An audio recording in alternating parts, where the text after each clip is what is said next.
The following is a Papi Chulo Radio original program. The views and opinions expressed in the commentaries and/or interviews in the following program are solely those of the individuals and are not views of Papi Chulo Radio, its parent, affiliate, or subsidiary companies.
Welcome to Are You Afraid? Scream Queens, the unofficial Scream Queens internet radio show exclusively on PapiChuloRadio.com. Papi Chulo Radio, pop culture on demand. Today is Sunday, October 23rd, 2016, and I'm your host, Jeffrey Aruz.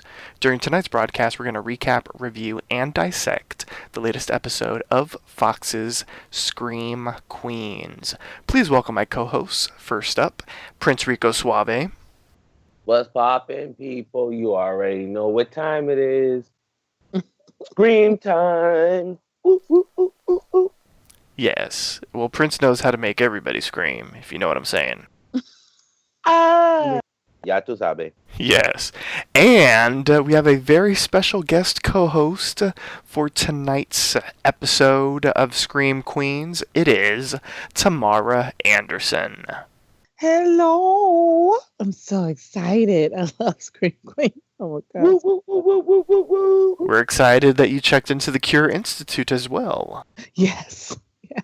All right now, so let's jump into our recap of Season 2, Episode 4, which was titled Halloween Blues, and aired October 18th, 2016. Here's the official synopsis of the episode.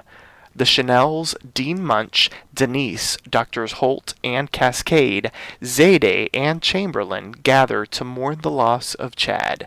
Denise and Dean Munch decide to seek the advice of Hester, who suggests that the Cure Institute throw a Halloween party to lure the Green Meanie. Hester asks to attend the party, but Munch and Denise refuse.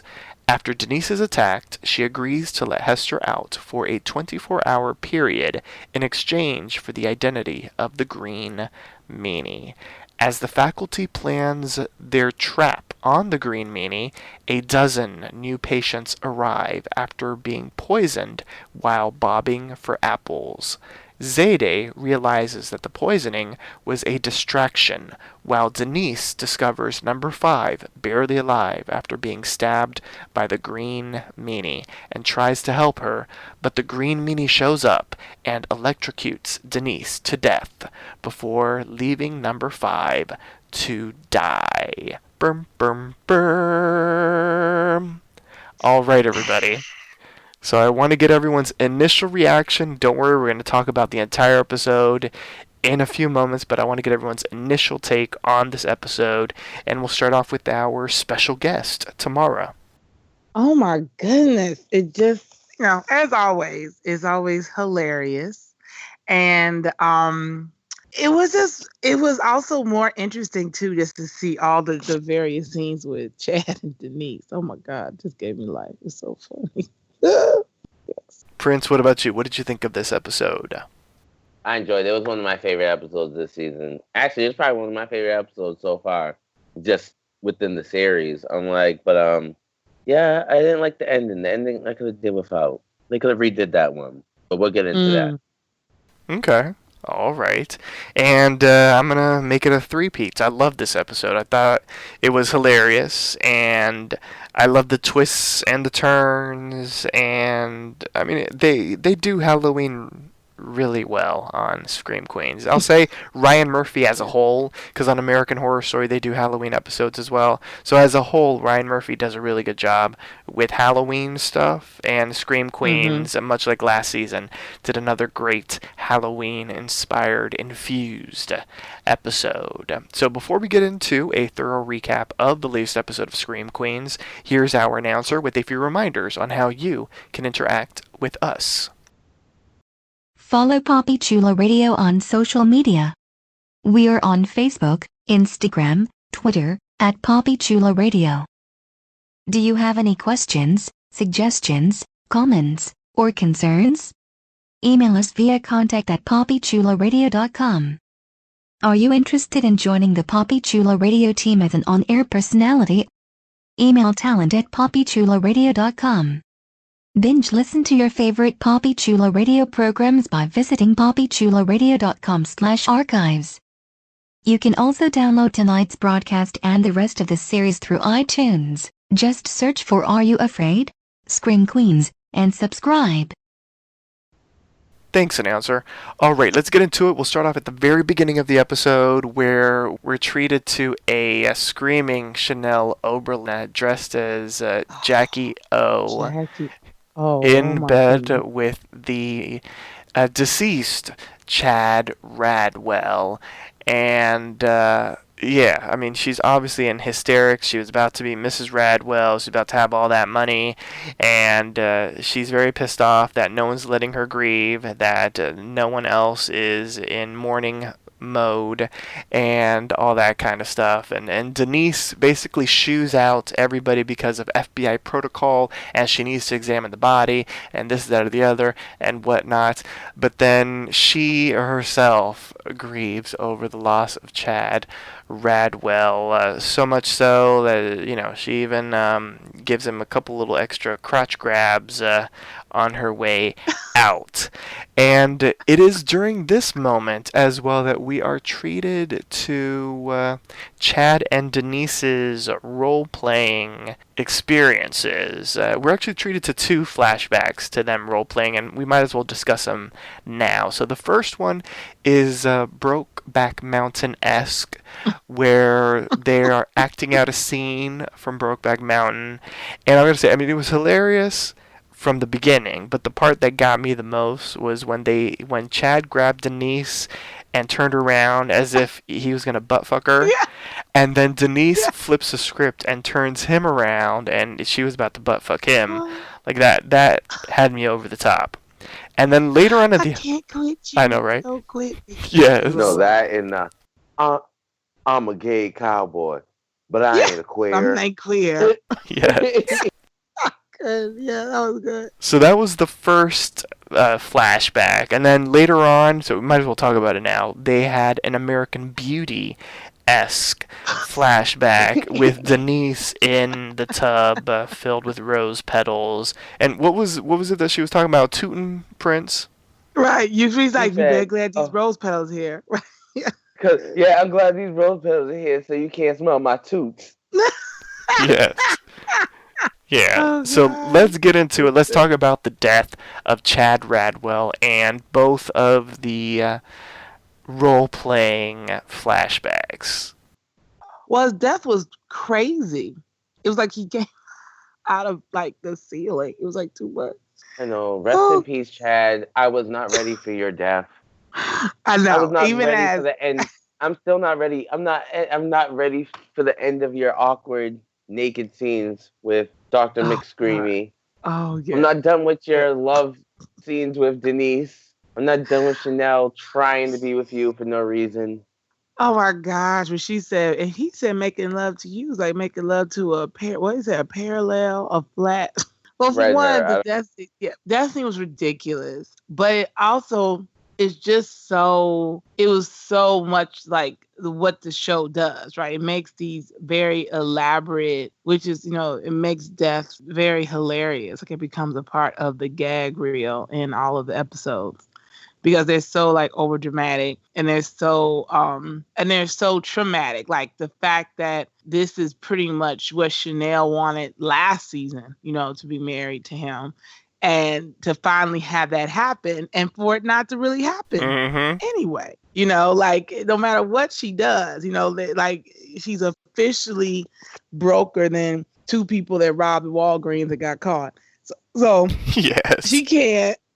She has nothing now. She has no reason to hide or tell fake stories. And as a result of a competition, she gets him. But he's still this whole time getting on with Denise. Well, that's because she knows how to put it down. Right. Well, what did she say? He said it's like, what is it, a malnourished Victorian boy? Well, yeah. That. Right, I think that's what it was. Yes. Oh my God. When he said that, I laid low. I was like, So basically, all these middle-aged women who she has such a problem with is because they look like women, and I'm sure he doesn't know what he's doing in the bed either. So it helps to have somebody who knows what's going on. So no, ain't that the truth? No, I was like, oh, he's gone. And then, but by still my favorite line is number 5. She's like, we were all there. We all saw it. Like, It's not like, it happened and you were by yourself. And, when she crawled under the bed, under the gurney, like she was going to go with him to the morgue, back to the morgue, that was too much. Too much. So, but the question is like, who did it? That's always like, I'm like, oh, like what that is. I know, right? So the next scene we have Denise and Dr. Dean Munch heading down to visit Hannibal Hester, and Special Agent Denise Hemphill is wearing a wedding gown, and the reason is she's dressed as Mrs. Chad Radwell, aka her on-again, off-again, sometimes sexy, role-playing lover was murdered the previous night.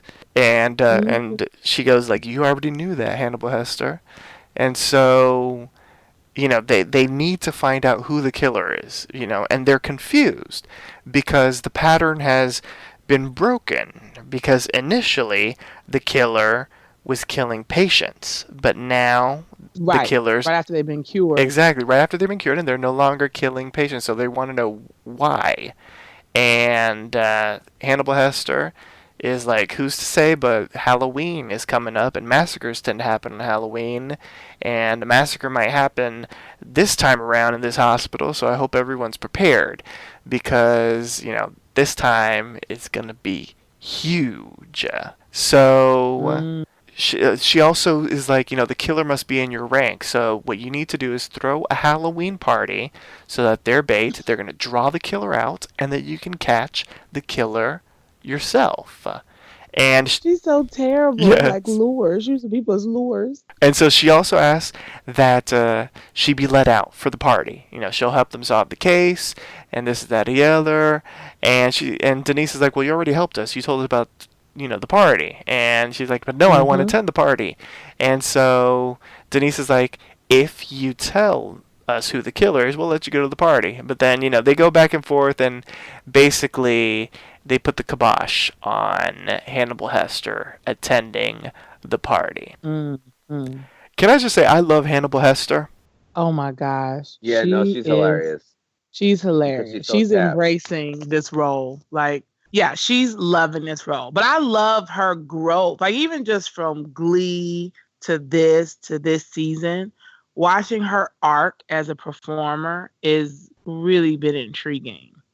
I completely agree with you. Because she's quite unassuming. Like, I would have never, not saying that, acting, you can't pull certain stuff off, but I would just have never seen this iteration of her character. I would have never guessed that this is that she was able to do this. Like, it's amazing, like, to watch her. I 100% agree with you. Crazy. Yeah, because she makes crazy look really good, which is interesting. Yeah, I believe I mentioned it a couple of episodes ago.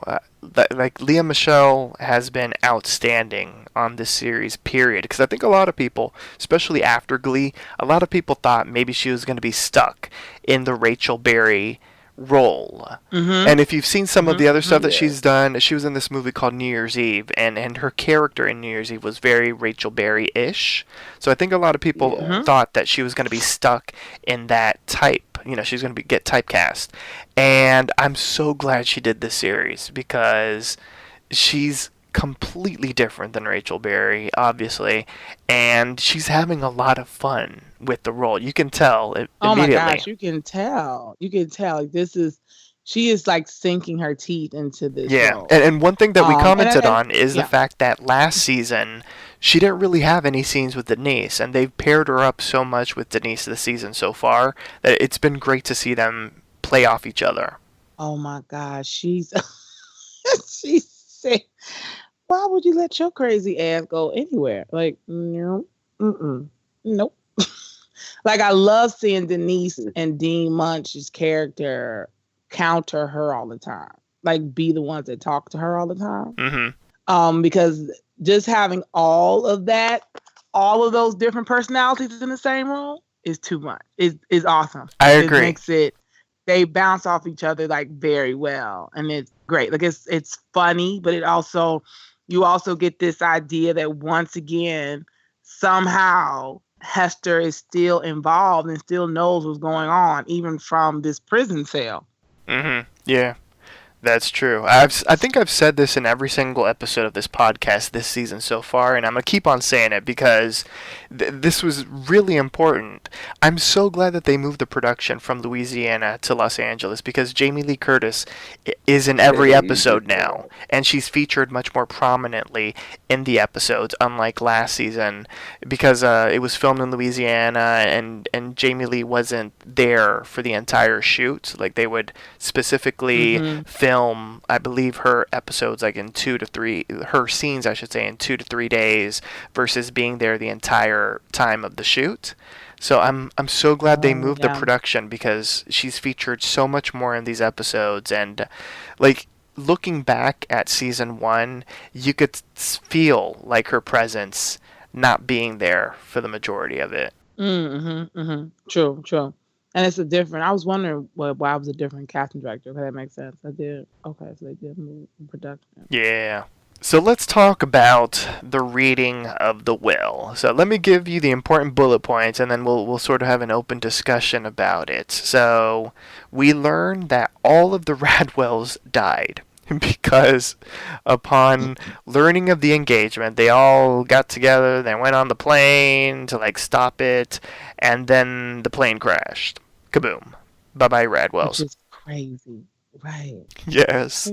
You know, you kill off Chad, might as well kill them all off. Why not? Like, kill his whole family off. I was like, wow. Exactly. We don't need the rest of them. Exactly. So we got Denise there in her wedding gown. We've got all the Chanels, and we've got Dr. Dean, Kathy Munch. And we find out that shortly before his death, Chad changed his will so that all, ALL in all capitals, underlined 5 times, all of his money was left to the Cure Institute. And with that, Chanel, she thought she was going to get all the money, she leaps onto the desks, runs over, and throws her entire body like a spider monkey onto the reader of the will and starts punching him and all this kind of stuff until she is taken off of him by force and peeled off of him mostly. Yeah, basically, yes. So I thought I loved it. I loved the slow motion, I gotta say. Oh my gosh, the slow-mo was the slow motion, brilliant. Yeah, that was epic. Was brilliant. Like watching their responses unfold as she literally leaped out of her chair and climbed on a table and went across the table in heels. Yeah. Yeah, and I think another of my favorite parts was, and this is because this universe is so insane in and of itself, that the lawyer was basically like, oh no, she doesn't have to apologize. Like, I understand. Oh my God, yes. Let her grieve the way she needs to grieve. And I'm like, what? That would have been her ass. I would have laid her out. Right. I would have needed the lawyer for whooping her ass. She's like, do you want me to arrest this hoe? I was like, oh, okay. Yeah, it was too well. I mean, the fact of how she pummeled him with her little fist, I said, I can't. But it was she just- used to be Scream. Yeah. Yeah. And then when and Chanel tried to warn them, she was like, we should leave. Everybody should get out. I mean, I think the slow-mo was great because it shows you how, for one, it's a possibility she wouldn't have got it anyway legally because they never legally got married. Exactly. Even though she feels like she is Mrs. Chad Radwell. Right. Like he wouldn't have been able to change the will before the wedding if they hadn't been, married. So there's that. And the fact that it's all this chaos before he can actually read and say what actually happened. And the fact, and the will itself, that my family got from bribery and from the overworked labor of non-union work. Like putting like all of those little jabs in there about how ridiculous his family was in the first place, where their money came from. And then nobody worked for it at all, ever. And then to have it like go all to the hospital and to Dean Munch, I fell out completely. I'm like, she's going to have a mini heart attack. Yes. And she did. She really did. Yeah. Now, what do we think of that? Is that at all suspicious, or is that sort of like par for the course because this is Scream Queens? Do you sort of like brush it off like, oh, okay, this is Scream Queens, so of course that makes sense. No. Yeah, no. No way. Okay. For one, like, you don't know who killed Chad. Now you have this other little nibble Dorito, so to speak, on the top of the chip. Is it Cool Ranch? Of the fact that right, Cool Ranch Doritos, those are the best ones. Cool Ranch. Mm-hmm. You have now this other chip on the pile of the fact that Dean Munch could benefit from his death. Oh yeah, I love that she was like, I'm gonna give myself an unreasonable salary, and I'm gonna get me a pink tacky house. Exactly, a pink mansion in Palm Beach. Right. Oh yeah, I think the pink mansion was more of like a jab to the Chanel, because that seems like something Chanel would do. Oh yeah, that's good. See, I didn't really pick up on that. That was good, Prince. And the fact that, because we know that something is wrong with her, that she's looking to she's sick, there's something there too. Like there's all these little pieces that keep getting added. I mean, that's the beauty of this show. Like, it is ridiculously ridiculous. It's over the top, very funny, very bawdy, but it's very smart writing. Like it's always a mystery of who is doing these killings. Mm-hmm. Yeah.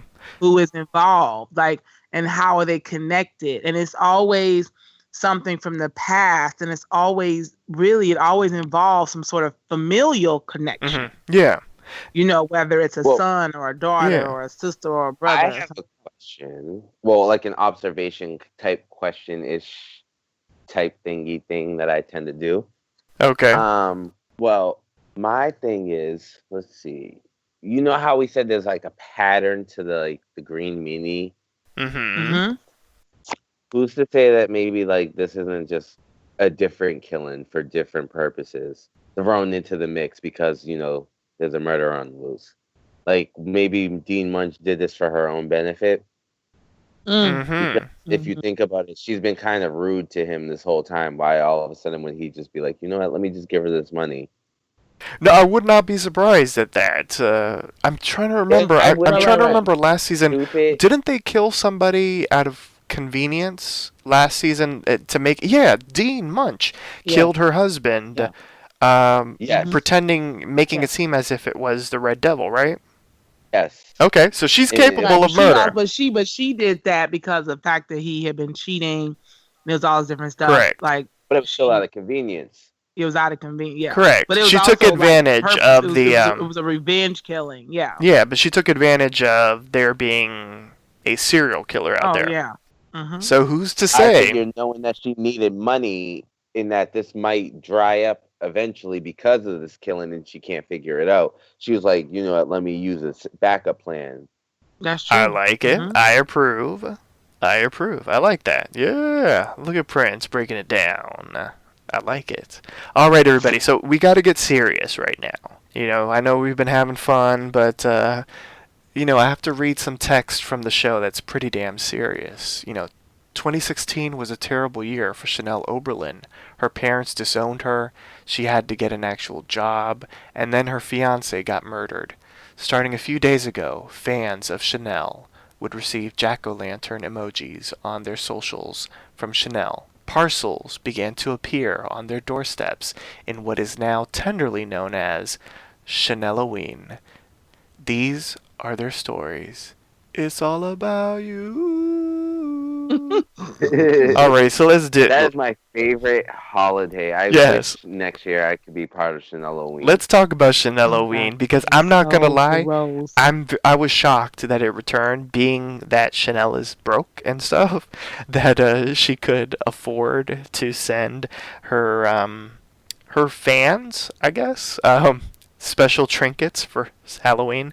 Emphasis and air quotes over special. So let's talk about this year's iteration of Chaneloween. So she's sending once again her hardcore fans trinkets of kindness. So they start getting these trinkets of her let's say of her kindness. Why not? And last season I should say, they were sort of like Halloween-y type gross stuff. And this time, they, being the Chanels, raided the hospital, and they got like bile and hearts and Gosh, yes, just pouches Pus, of blood yeah. and pus and At all that kind of stuff. And Chanel even visited one of her fans like she did last time, to let her know how she really feels. And inside was exploding bile, which made her fan really happy. So, Chaneloween, would you all like to be a recipient of one of Chanel's trinkets? hell to the absolutely. no. Okay. I'd have clocked Absolutely. that hooker in her face. She came to my door. I'm I've like, been like, now, this stuff is next gross. year, But the response of the recipients gets me every time. Especially the girl who's like, you are right. I'm the reason euthanasia should be. I spit out loud. Yes. You do know what She this is was about, so right, Tamara? Yes. Okay, it's a whole riff on Taylor Swift. Right. No. It's hilarious.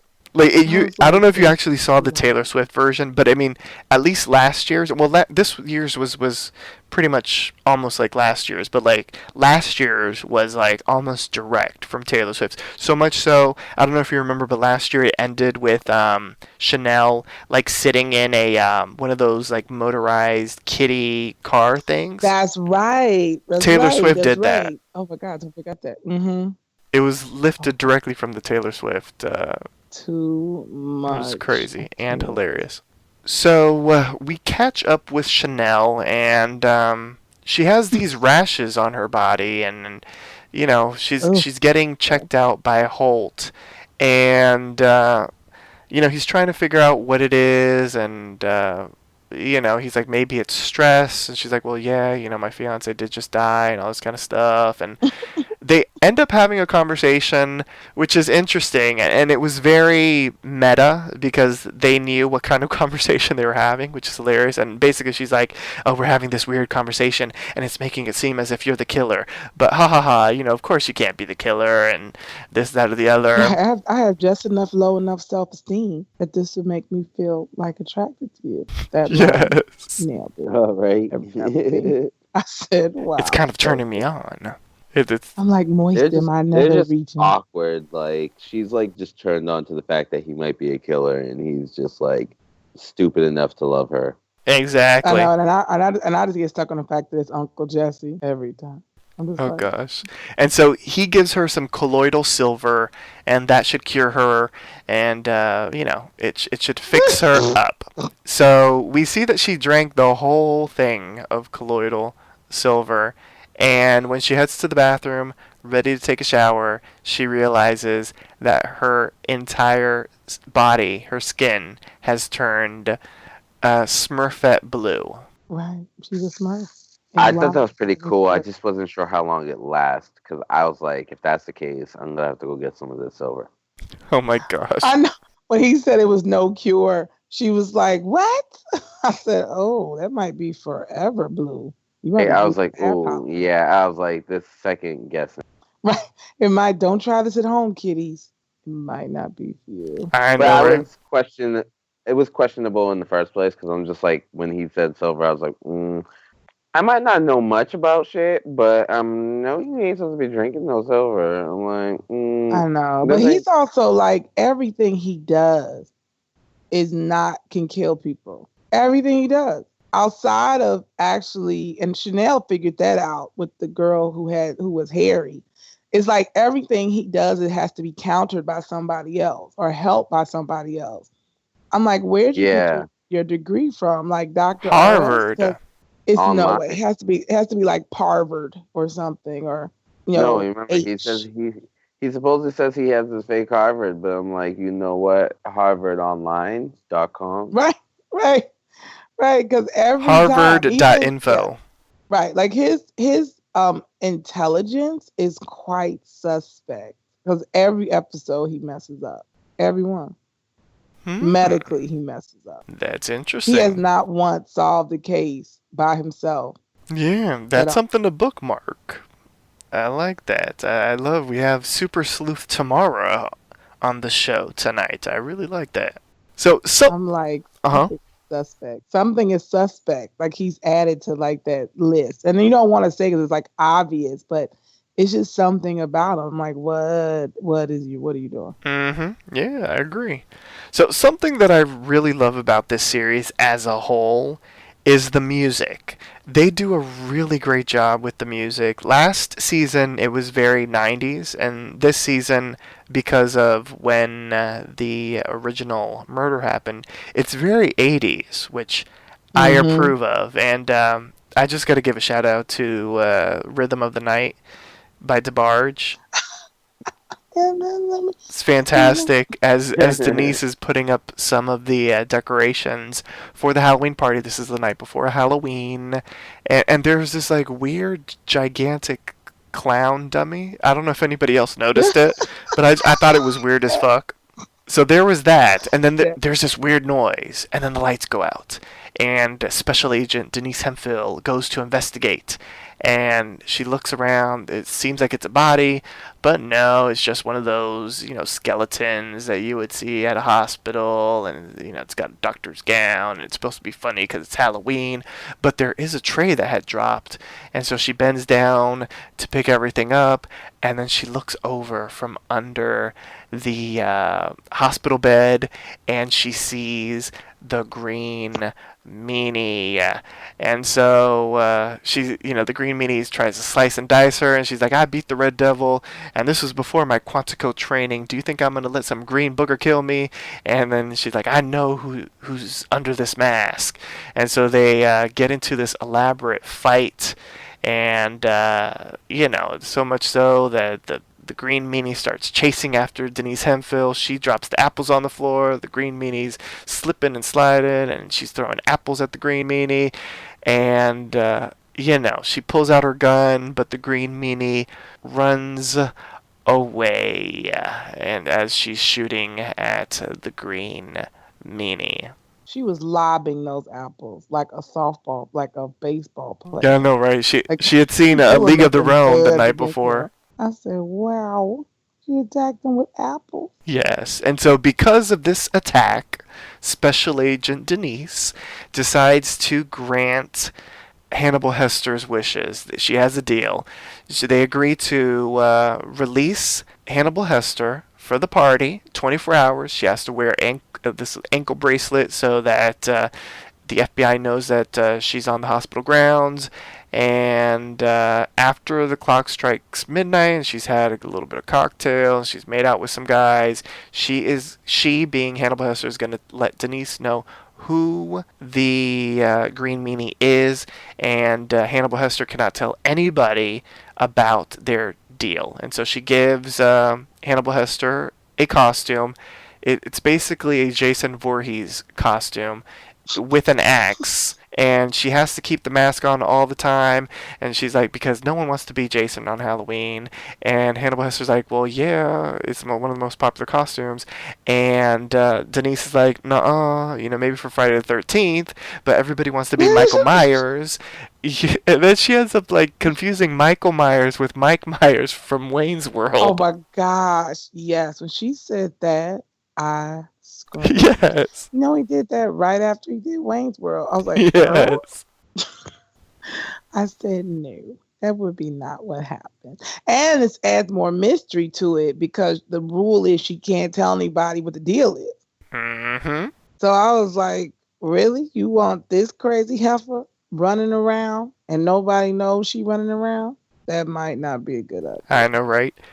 Then we have this scene between Chanel and Denise. And I think the two most important points of the scene is, number one, Denise is actually wearing Chanel's wedding dress. And this kills me because, as we all know, last season, she ended up wearing Chanel No. 5's clothes. Which, oh, right, she sure did. Yes, like my favorite line from last year was like, it is the point that I'm wearing your clothes. The point should be, why are you like the size of like a 40-year-old woman or something like that? I think that was like one of the lines last season, which was hilarious. And so she's wearing her wedding dress, and so they end up deciding after like a bit of like bickering banter to hold a séance to talk to Chad Radwell so that Chad can answer, who he loves the most. And did you notice that the Ouija board had Scream Queens on top of it? Oh, I didn't notice that. That's hilarious. Yes, it was a Scream Queens Ouija board. So instead of saying Ouija, it says Scream Queens at the top. I said, oh my God, that's crazy. That's too funny. And we also learned that Denise is a mistress of the dark arts. Which was hilarious. And that's when she has that line about her looking like a Victorian paperboy. I said not that she's a boy, but she's also malnourished and Victorian, where they probably had no food and skivets, yes, and the plague. Great, wonderful. I know, right? Hold on one second. Prince, are you still here? Okay, I think we lost Prince. Oh, right. Okay, so let's just continue on because we're almost done anyway. So in the next scene, when I saw the scene, like, it was immediately suspicious because Chanel barges into Dean Munch's office, and we have Dr. Holt like canoodling with the dean, and obviously Chanel is pissed off at the blueness of her skin, but Holt's like, I only put like, micrograms of the silver in the solution. Someone's been tampering with all of my solutions and whatnot. And this is where he explains that there's no cure for this. But, obviously we're in this institute, so I'll be able to cure you. But Chanel is basically accuses him of being the killer, because for assaulting her with silver and being in cahoots with Denise, maybe for murdering Chad and all these other people with his serial killer hand and all this kind of stuff. And so Munch... Yeah, she said nickels and dimes from 1964. Yes. I hollered. I said I can't. And so Munch and Holt basically confess that they were doing more than canoodling around the time of Chad's death. And they were getting it on. Exactly, which cracked me up because Chanel loses all of her men to older women. And I know you had alluded to that before, but this is like 100% fact now. Oh, yeah. Every time. Each one. I mean, because even during the seance, he spells Denise out. When he jumps in Denise's body, he's like, oh, yeah, Denise. He doesn't hesitate to say he liked Denise more than Chanel. Yeah. At all. And then you have Brock. Dr. Brock is, I was distraught. And then, then he turns, I needed somebody to comfort me. And then she had and they do role playing too. So that's another thing. Like, clearly all of her men because he mentions a costume, remember? That Exactly. Dean Munch has. So it's like her men not only like these more adult and mature people, but women choices, but they also like women who are going to be more, I guess, open to role playing and freakiness and kinkiness and Yeah. all that stuff. Because, I mean, Which you would allude to be somebody young to do that, but like all the older women are doing that. exactly. And if we remember, I mean, he was with the Dean last season as well. She sure was. Yeah. Because remember, she said he was terrible. But She was Denise like, loved oh, yeah, it. no. Oh, yeah, I think Denise pretty much ran that whole, like, guided him through his everything. So for him, he was like, oh, this is great. Yeah. They stuck to the rivers and the lakes that they're used to. Right. Lakes that they used to. Right. Yes, exactly.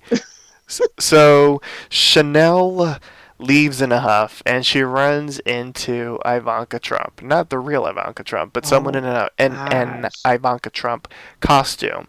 And so initially she thinks that it's Chanel number 3, but then when Ivanka Trump isn't talking, she says it's a little bit creepy. And then Ivanka Trump does the whole, I'm gonna slice your throat. And then Ivanka Trump and then starts throws a pole at her. Yes, and starts chasing Chanel Oberlin and knocking over a whole bunch of stuff. Chanel ends up tumbling down. Ivanka Trump catches up and ends up using one of the what are those things? It's like where they put the IV, right? Right, the IV stand. Stand. She uses the IV stand to attack Chanel, even like gashes her. Oh yeah, stabs her in the leg. Exactly. And Chanel ends up taking her shoe off and throwing it to Ivanka Trump's face. And we see when she pulls the masks off that it is Hannibal Hester. Right. Which is like, reason number 89, number 1. Why would you? I was like, is it Halloween yet? That she was allowed to come out? Because I missed that transition. I said, were the bars supposed just to magically open downstairs? Well, I think she said 24 hours, and she said by midnight that she would have to tell her who it is. So I'm assuming she was let out midnight the 31st. So so Halloween night at midnight is when she would be have to return. So she was let out really like the 30th midnight. Yeah, the 30th at night. Before? Oh, got you. And you have all of Halloween to be out and about. Yeah, that's what I think. Where she had, conveniently a whole different costume ready. Exactly. Well, this is the Scream Queens universe, though, so that kind of crazy stuff you can sort of forgive, but that still is hella suspicious if you think about it. No, it is because she's been plotting. She's been plotting. Right. So she's been planning. Yeah. But you already know she's kind of planning because the goal was to get to the hospital anyway. Yeah. So she uses this, she lowers this lure about the fact that I know who the killer is to be in the same space where the killings are happening. Yeah. So what's interesting about this whole Ivanka Trump situation is because now we have Chanel and she's getting her gash, mended to by the other Chanels and Zayde. And they're like, so who attacked you? And they're like, someone in an Ivanka Trump costume. And they all look at Chanel number 5 because they had been working on her Ivanka Trump costume. And Chanel number 5 is like, I've been here all day. And Zayde is like, yeah, but you left, to chat on the phone. And she was like, well, I was FaceTiming someone. And then Chanel was like, who the hell's going to want to FaceTime with you? Which I thought, which was amazing. And which is true. And nobody wants to see you. Nobody wants to talk to you in your face ever. Right? Like, your monster boyfriend already died. So, who really wants to look at you? Exactly. I had to her monster boyfriend. They were so adorable. It was almost ridiculous. I agree. Oh. And so the Ivanka Trump costume is is gone. It's not in her closet. And then once again, Chanel accuses number 5 of being the killer, which I feel she kind of does like every other episode. Every other episode. And then she tries to justify it. She's like, of course, you did it, even though, you were in that hydrotherapy tub, you dragged all the green slime everywhere and this, that, the other. And she was locked in a tub. She couldn't even get out. yes. And so she basically is like, I'm no longer your friend. And, number 5 is like, I didn't try to kill you. And so they basically ban her from going to the Halloween party. And she's like, you can't uninvite me. The party's for the hospital staff. And I will be there. Was even down with it, though. I know. I was like, really? After Agent Hemphill accuses Zayday every other episode, too. Like, come on. From the first time I met her, I knew Zayday was a stone cold hoe. I'm like, really? Poor Chanel number 5. She just gets like nothing. Right, though, like, you can't go or we're gonna kill you. What? Like, you guys sound like the killer. Right. So if I die, are you the new killer? Right? Is this Chanel number 3 a suspect now if I'm dead? I know. Yeah. So we have the Halloween party. Let's grade costumes. Who had the best costume? Zayday, Kiki was slaying. As ISIS, Oh, yeah. but not that ISIS. Yeah, not that. I liked both of Denise's costumes. When she was the bride and when she was Khaleesi. Khaleesi. Yes. I said, what is going on? Oh, yeah, I like both of them. Yeah, that was good. And No, I love Brock's comment. She's like, you like a bloody mess. Oh, my point. He said he's the script of Batman versus Superman. Oh, yeah. that was too funny. Yeah. And Now, and the dean being Hamilton. And like half of them right. not knowing who Hamilton was. no, everybody knew except but Denise. Well, Denise, Denise was the one like, what? Who? It's even Chanel number, is that 3? Well, no, Chanel number 3 and Cassidy Cascade had this whole monologue about Hamilton. Right. So I'm like, they both knew about it. She's like, it changed, brought, musical. She's like, yes, it did. So this whole thing, yeah. Yes, and then Ivanka Trump shows up, and Chanel is like, it's you murderous number 5, and everyone's like, you leave, and then Chanel number 5 shows up, and she's like, As Ivana. I came As to this party, Ivana. and I'm allowed to be at this party, and she's like, I'm Ivanka Trump, Donald's first wife, and then she's like, and then they're like, no, it's Ivana Trump, that's Donald Trump's first wife, and then she's like, that doesn't make any sense, I thought Ivana and Ivanka Trump were the same person. Like, who the hell names their kid after their wife, but then adds a random letter and all this kind of stuff? And so they're like, well, if you're Ivana Trump, who is Ivanka Trump? And then just as they're like trying to find out who that is, all of a sudden, the cast of Hamilton basically arrives, and Oh my gosh. and retching on themselves. a whole bunch of people, ends up, arriving. They're from a Halloween party, and they're vomiting, they're going crazy, and no one knows what the hell is going on. And so they start researching, and Holt, he feels that it's after like learning that they were bobbing from apples, and they feel that the apples might be poisonous, so it might be ergot poisoning, which ergot is a fungus, and ingested it causes hallucinations, seizures, nausea, vomiting, all these symptoms that everyone is currently experiencing. And so they're going to need some sodium nitroprusside, which Zayday's like, if they use that, it can turn into cyanide, which can be toxic, and basically every single kind of palsy that exists. And Holt's like, no, we need to get these people right away, gangrene and all this kind of stuff.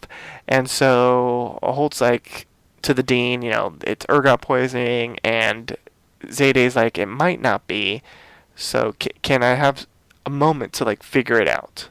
Like she gave her 10 minutes. Yeah. And once again, another example of Dr. Brock not being correct.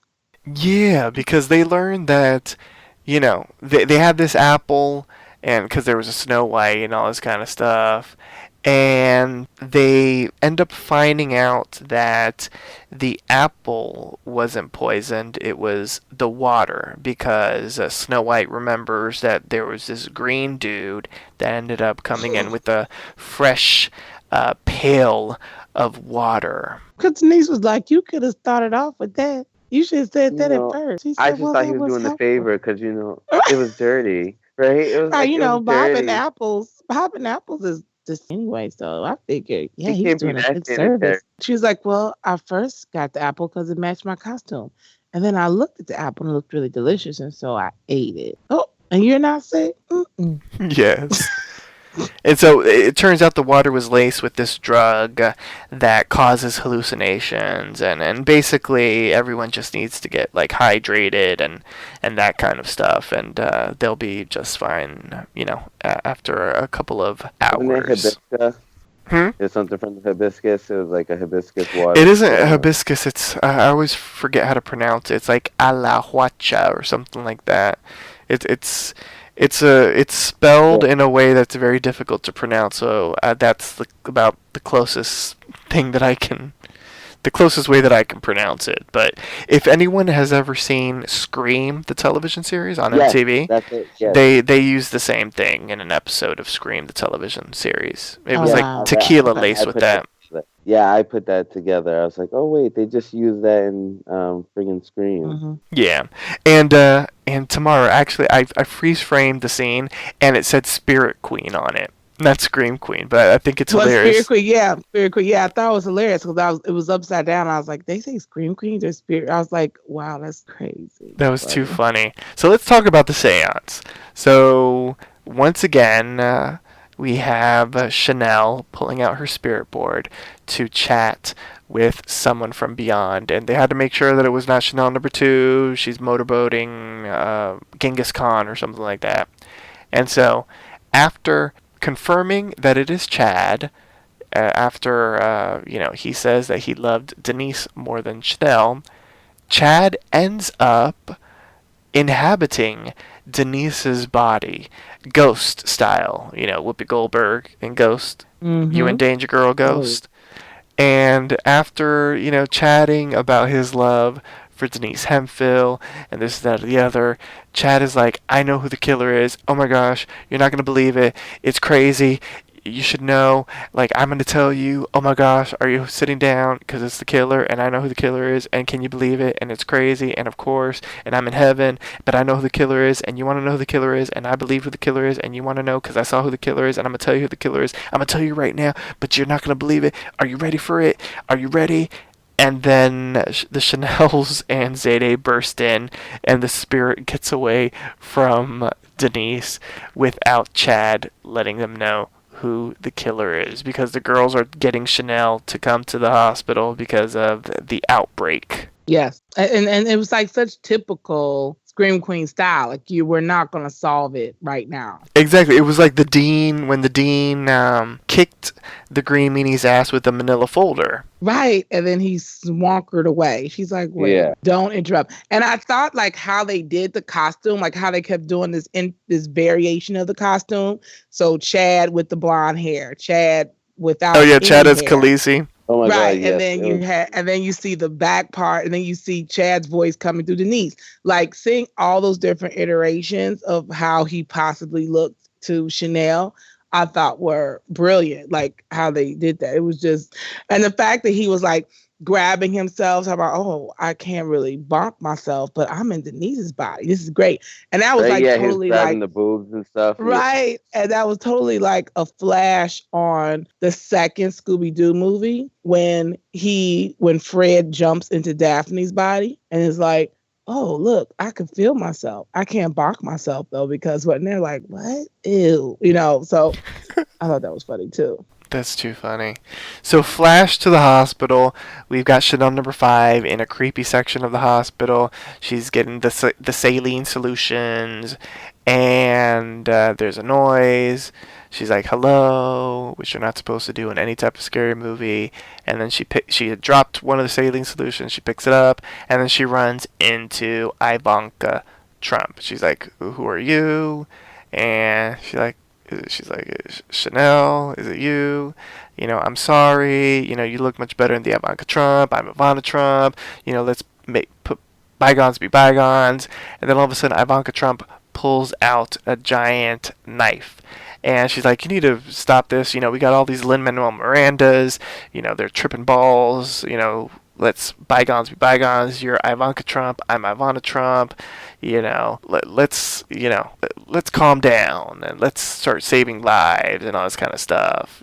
And then all of a sudden we see the Green Meanie behind Chanel number 5, and the Green Meanie has his machete, and he picks it up, puts it behind Chanel number 5, and ends up stabbing her, and she falls to the ground, and Ivanka Trump ends up just walking away from Chanel number 5. Gosh. Like, that was thank you, rough Green Meanie. because the spine Yes. is back there. I'm like, and she's still talking. Hell, She really is. hell. I said, wow. I Crawling. said, she's going to die slowly. Yeah, and And I so was like, why is all the equipment on this side of the hospital? They decorate that side of the hospital and nobody's even over there. Nobody's in any of the rooms. There's a chain lock on the door. I'm like, oh, so why is all the vital equipment needed to help all these patients way on the creepy side of the hospital, as Denise called it? I know, right? And speaking of the creepy side of the hospital, once everyone sort of figures out what's going on with these patients, maybe this was a distraction, but a distraction for what? We flash to Denise in the creepy side of the hospital, in the bathroom, freshening up her Khaleesi self, and she ends up finding Chanel number 5 with the machete in her back, and I love Denise. She's like, we're going to get you to the hospital. She's like, I know we're in the hospital. We're going to get you to the right part of the hospital, not the spooky part. We're going to get you to the good part. And then Chanel number 5 is like, the Green Meanie is here. And so Denise turns around and, she's like, I'm going to get you this time, Green Meanie. But then all of a sudden, the Green Meanie shows up with some red punch. And Denise is like, I dare you. And then Denise is like, what you going to do? Kill me with punch? And she's like, this is for ruining my Khaleesi costume. And she ends up trying to pull out her gun. But then, what are those things called? Those shock pads where they shock. Oh yeah, I don't know what they're called. Ooh. But y'all know what I'm talking about. Those Yeah. those shock pads that they use. The paddles. The paddles to shock someone's heart back to beating. Defibrillators. Defibrillator. There you go. So he's got the defibrillator, and he ends up shocking Denise in the chest, and he ends up shocking her twice. And, she falls to the ground, and then she's like, the Denise Hemphill don't have any history of heart problems, but then he ends up doing this gigantic shock, and it appears that Denise's body is now lifeless on the floor, and the Green Meanie leaves as Chanel number 5 is there to basically bleed out, and we see one final shot of Denise's lifeless face. Boom, boom, boom. So let's talk about this. So we got Chanel number 5, and she's stabbed. But Chanel number 5 is going to live, because it seems as if they try to kill Chanel number 5 multiple times throughout the season, but she never dies. And now we have Denise here. And in the beginning, I didn't understand why he threw the punch on her, but then obviously, so she could be wet so that the electrocution and all that kind of stuff. Do we think Denise is dead? What do we think? In my heart of hearts, I feel like she is, but in my heart of hearts, there's a part of me that's like, this is Scream Queens, and they could probably invent some weird type of condition that she has that maybe the electricity didn't kill her. That I would like that, but I don't know. I feel like they're trying to kill off some people because they don't have enough people to kill off. Yeah. Well, there's that. No, that's and true. I also I feel like we also got a full story. It's one of those things about once you get I feel like when people get their full story, they're kind of fodder for death. We feel even more about her and Chad. Not that we didn't know about it, but I feel like it really got into it this time. She was becoming much more of an integral part of the show. Yeah. And And truth be so, told, like, where can she go besides being a special agent at Quantico, you know? right. You know, Like head of the Secret she Service or moved up. something? Right. You know, she was able to use a real gun instead of a stun gun like she had last time. Yeah. I hope she isn't dead. But I mean, I completely understand why she would be. We've mentioned this before in previous episodes where, you know, for the stakes to get raised, they do have to kill some of the regulars. And even though Denise and Chad were not series regulars this season, they were characters from season one. They were So, survivors of the yeah. Red Devil. You know what I'm saying? Like they all are, but you kind of get the ones that you want to get to the ones that'll make you go like, oh, not them, because that's how you feel about Denise. Yeah. Oh, Denise, rest in peace if you did die. Especially because she kicked his ass the first time. So I guess he said I better wet her and put these paddles on her because I wasn't prepared for that butt whoop that I got earlier. It's all that training she got from Quantico and from watching Quantico. Oh my gosh. Every time she said that, a little part of me died a little. It was too much. Yes. All right, everybody. So it's time for the MVP, the most valuable player, the character that impressed you the most, and why. Now, the rules are simple. You got to say which character impressed you throughout this episode and why. And the rule is if someone has already mentioned the character that you were going to choose, you have to select a different character. So we'll start off with our special guest because this is a brand new element that she's not used to. So in this episode of Scream Queens, who's your MVP, Tamara? Oh my goodness. I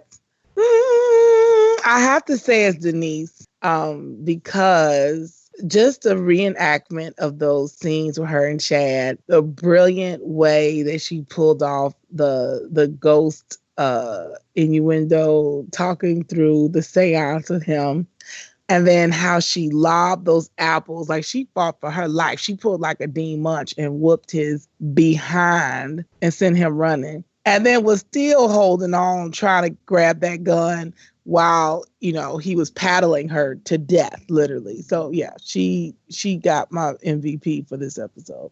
All right now. Prince, who's your MVP and why?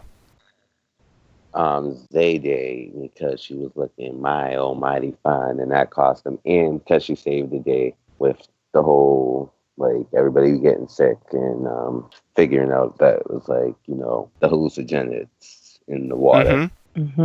Once again, correcting Dr. Brock. Yes. I know. I love the line of Dean Munch. She was like, Zeta, you're going to make a great doctor one day. I like it because it gave Zeta a smile. I like it. I approve of that MVP too. My MVP is Chanel number 5 because, you know, she got dragged down by Chanel. She looked epic in that Ivana Trump costume. I mean, that was fantastic. Her whole rant about I thought they were the same person and, you know, who the hell names their daughter Hilarious. their mother's name but with a random letter. And then, of course, her whole monologue to Ivanka Trump when she thought it was Chanel. And she was basically like, you know, I'm the old hag and you're like the sexy, you know, Republican poster child. And it was just fantastic. And of course, I mean, I believe we all know that she's going to survive because Chanel number 5 can't die at all, apparently. Oh my God, I know. It's the fact that she's still chortling words out with a knife in her back. I think, yeah. Exactly. So Chanel number 5 is my MVP. So now it's time for the big question. Who's the green meanie? Who do you think the killer is? And at this point in the season, Tamara, we initially started off by the guess of one person. Right now we feel like it's at least 2 people. So you have 2 guesses as to who the green meanie is. But I'll give you some time to think and we'll start off with Prince. Prince, who do you think the green meanie is? The green meanie. Well, I think it's 3 people. I started to think that. Well, you only get 2 because we don't have proof yet that it's 3. Ooh. All right. Well, Hester. Oh, really? Well, because Hester. Well, no, that's why I said there's 3. I said it's just like the last time. There's a mastermind and there's 2 people as the green meanie, because Hester was definitely one of the people. She was Ivanka Trump. Right. So if she's Ivanka Trump, and we already thought the Green Meanie was kind of switching off two people at one point, I think it's still, what's her name? The nurse, whatever her name is, the one that wasn't in this episode, which makes Hoffel. it even more. Yeah, Hoffel, which makes it even more like, she could be the Green Meanie because she wasn't in any scenes. And Homeboy, her son, Which is is the one that like Zayday. Chamberlain. Oh, Chamberlain. Yeah. Hmm. Yes, I think it's Chamberlain, Hoffel, and then Hester is like kind of like one of the masterminds. I kind of feel like Hester and like Chamberlain might have been in the same like psychiatric place. Mm-hmm. Okay, that's interesting. Although I don't approve of 3 choices because we don't have any proof that it's 3 yet. Well, Princess. Well, no, the Green Meanie is the two of those two. Hester's Oh, just in okay. the mix. Okay, that's interesting. Tamara, who do you think the Green Meanie is? I think it's Nurse Hufflepuffle and Chamberlain. Okay. And why? Why do you think? Mostly because she's one of the few characters who we've only seen once in interaction with the rest of the cast. So just by the fact of convenience, I mean, outside the fact that I find her very suspicious just in her attitude and actions, just the fact that she could be a quote unquote obvious choice because she's never around. And then the Green Meanie pops up and is killing people. And then sometimes you see her later, maybe in the same episode, and sometimes you don't.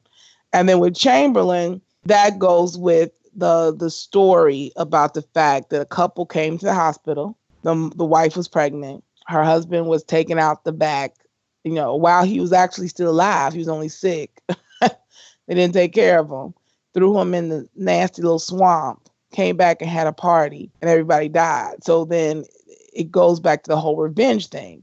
And then if we look at the themes of killers, even though this is only season 2, if we look at the theme of killers, then it always is somebody familial, like somebody that is related to somebody. Something happened. So everything goes back to that original massacre that happened at that Halloween party back then.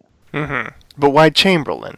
Because of a kid. And the only reason I say it could be him is because the husband was black and the mother was white. If you're going to be like that direct about it, depending on how they're going to do the ethnicity of the child. Okay. That's interesting. I like it. So, we didn't really get that much more this episode, so I'm going to stay with my theory as well. And I'm going to say, obviously, Nurse Hoffel. I think everyone on this podcast, even our guest, has said Nurse Hoffel is somehow involved in this, at least since episode 2. So, Nurse Hoffel. And instead of Chamberlain, although he is on my list, I'm going to be contrarian, and I'm just going to continue to say Dr. Cassidy Cascade, because he looks like he could be biracial. He looks a lot like the actor that played the father, and I don't know. I just want to stick with him. The only reason I debate him is because he kind of gave us a glimpse into his past, and he was like a fraternity boy, which would mean he came from some type of good lifestyle. Could be. It could have been a lie, though. I'm just saying. And I don't know. I just still feel like an actor like Taylor Lautner, who is a movie star and who was a part of a large film franchise, they're gonna have to give him something to do. They're not gonna bring him on just to be, a doctor in the background. He's gonna be involved in something somehow. Well, there you go. He's a with zombie doctor. Low temperature, zombie doctor. Mm-hmm. Yeah, but I feel like if at some point we can pick 3 people, then I would add Chamberlain in the mix, because either Cassidy is the son or Chamberlain is the son, and or somehow they were friends. And because of Cassidy's problem with the medical system, because remember he referenced basically having issues with the treatment of his family and the medical system and all this kind of stuff. That's why they teamed up together to basically start killing people.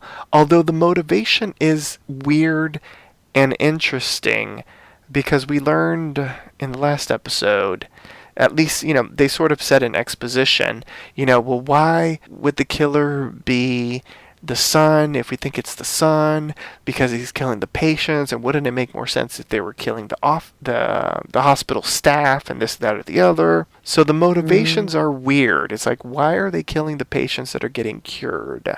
And now also, and now also they moved away. If we remove the theory that the dean killed Chad, why would they move away from killing just patients? And if you think about it, I mean, they also now killed Denise. So why would they kill Denise? Why would they kill Chanel number 5? They aren't patients either.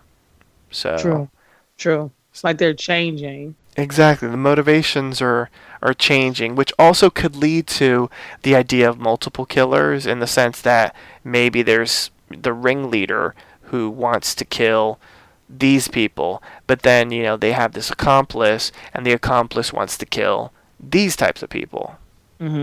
So we're only a couple episodes in. We're not even halfway through the season, but it's interesting to see what they're doing and what the motivations could be. I'm looking forward to seeing a little bit more about each of the characters to see, maybe we can get some more clues as to who the killer could be. But on that note, join us next time for a brand new installment of Are You Afraid? Scream Queens. Once again, here's our announcer to remind you on how you can interact with us. Follow Poppy Chula Radio on social media. We are on Facebook, Instagram, Twitter, at Poppy Chula Radio. Do you have any questions, suggestions, comments, or concerns? Email us via contact@poppychularadio.com. Are you interested in joining the Poppy Chula Radio team as an on-air personality? Email talent@poppychularadio.com. Binge listen to your favorite Poppy Chula Radio programs by visiting poppychularadio.com/archives. You can also download tonight's broadcast and the rest of the series through iTunes. Just search for Are You Afraid? Scream Queens, and subscribe. Thanks, announcer. Co-hosts, please wish the listeners a good night. Good night. Good night. Thanks for tuning in. Download new episodes of Are You Afraid? Scream Queens every Thursday via iTunes and the Poppy Chula Radio archives. New episodes stream via poppychularadio.com every Thursday at 9 p.m. Eastern, 6 p.m. Pacific. Good night.